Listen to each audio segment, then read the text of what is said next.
You guys, on my last video, many people commented that the very first legal slave owner in America was a Black person. And I was like, I have seen this comment enough that I will look it up myself. I'm sure that this is completely untrue, but let's see where they're getting this from, where they can feel like they can say such a thing.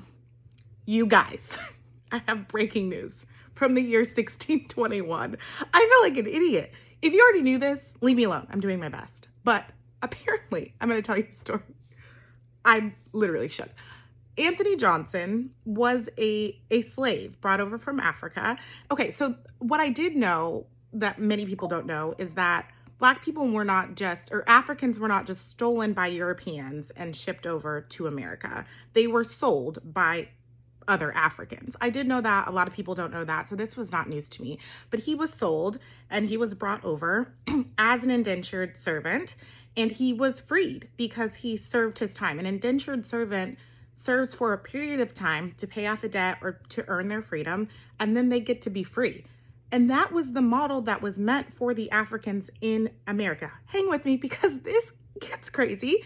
He was an indentured servant himself. He earned his own freedom. He bought land, and then he owned slaves. He was the first, I'm going to get there. Okay. He owned slaves, Black and white slaves on his tobacco farm. Are you kidding me? He owned white people?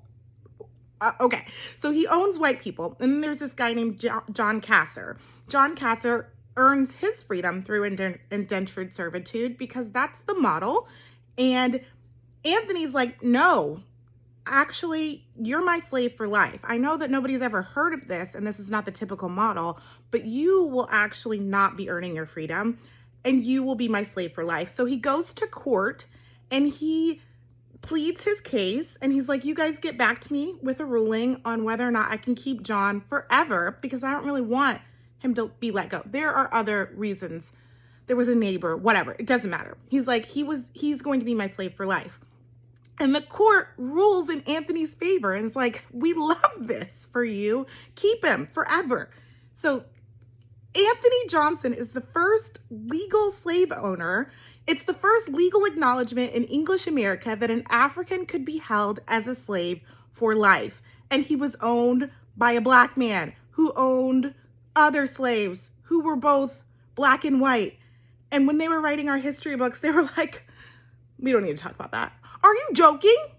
I don't know if I'm being dramatic, but this changes everything.